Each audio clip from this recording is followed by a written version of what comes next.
Hello，大家好，我又係我菠蘿包。今日我哋喺屋企整一種天然嘅調味料。呢種天然嘅調味料，佢有濃郁嘅鮮香味。平時我哋可以用佢來代替雞粉同埋味精咁使用。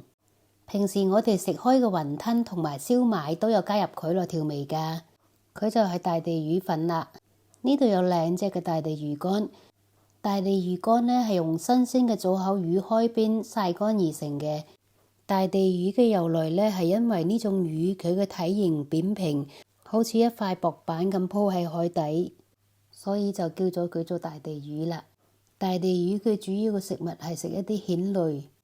呢種魚肉曬乾咗之後呢，將佢磨成粉，佢有濃郁嘅鹹香味。大地魚呢，佢其實係好少肉嘅，一條大地魚呢，佢撕落嚟就係呢一塊係肉嚟嘅咋，其他都係骨嚟㗎。我哋整大地魚粉呢，我哋要先將啲魚鰭同埋比較大啲嗰啲魚骨呢處理咗佢先。呢塊魚乾佢接近頭部個位呢，嗰支魚骨係比較大嘅。我哋先用鉸剪將佢剪開佢。喺我哋屋企整呢啲大地魚乾呢，太粗嘅骨呢，我哋啲攪拌機係攪唔斷佢嘅。魚皮上邊呢都有一啲殘留嘅魚鱗，我哋可以刮走佢嘅。呢一塊呢，幾乎全部都係魚骨嚟㗎。我哋而家呢，就要將呢個頭將佢剪出嚟。我哋剪出嚟嘅頭頭尾尾冇抌咗佢喎，我哋可以留返低放喺雪櫃，下次用嚟煲湯㗎。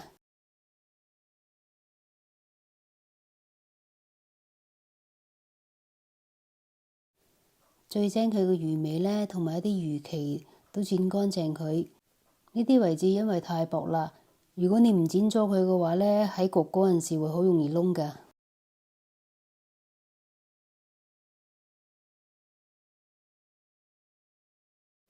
啲魚乾全部處理好晒啦，跟住落嚟呢，我哋就用廚房紙濕一啲水，用廚房紙呢將魚上邊嘅灰塵呢抹一抹乾淨。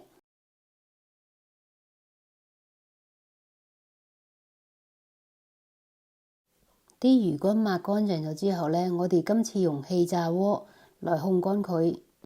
啲魚太大塊啦，要用鉸剪呢將佢剪細先可以放入到氣炸鍋。我哋將啲魚乾呢平鋪喺氣炸鍋入邊，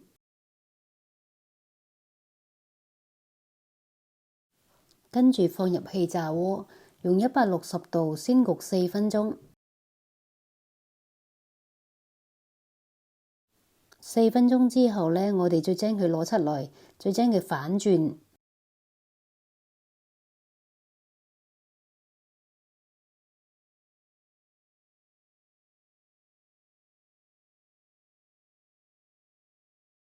反好咗之後呢，再將佢重新放入氣炸鍋，再用160度再焗4分鐘。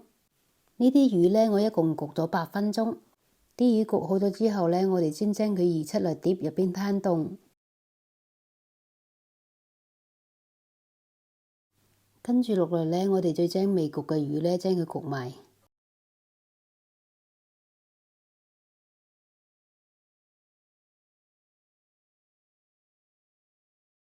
所有魚乾都焗好咗啦，而家要將佢全部移出碟入邊攤凍。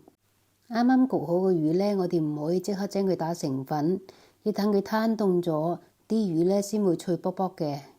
啲魚攤凍咗之後呢，你一咬佢就斷啦。而家呢，就將佢裝入去攪拌杯入邊。我哋屋企嘅攪拌杯呢比較細，我哋放入去嗰陣時呢，盡量將佢搣細啲。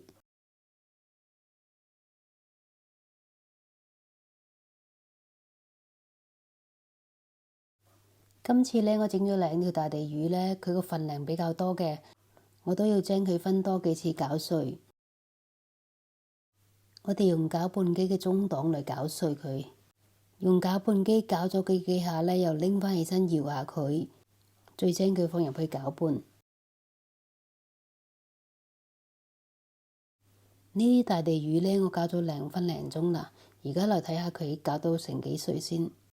攪完咗啲大地魚粉呢，全部塞喺晒個針口位。啲魚粉呢，睇落就好碎，但係入邊呢，仲係有啲細細嘅骨嘅。我哋而家呢，就攞個碟。碟上邊呢鋪張錫紙，鋪張錫紙呢，我哋喺篩大地魚粉嗰陣時呢，唔會彈到周圍都係晒。跟住落嚟呢，我哋就將攪拌好個大地魚粉呢倒入去篩入邊，然後用篩呢隔走一啲細嘅魚骨，將冇骨嘅魚粉呢篩晒佢出嚟。我哋篩咗粉之後呢，剩翻低嘅粗粒，我哋可以留翻低，我哋可以用嚟煮菜，或者用個魚袋包住用嚟煲湯都得㗎。呢度呢就係用2條大地魚整出嚟嘅魚粉啦。而家呢就將佢裝入玻璃樽，用玻璃樽呢擺喺雪櫃入邊保存。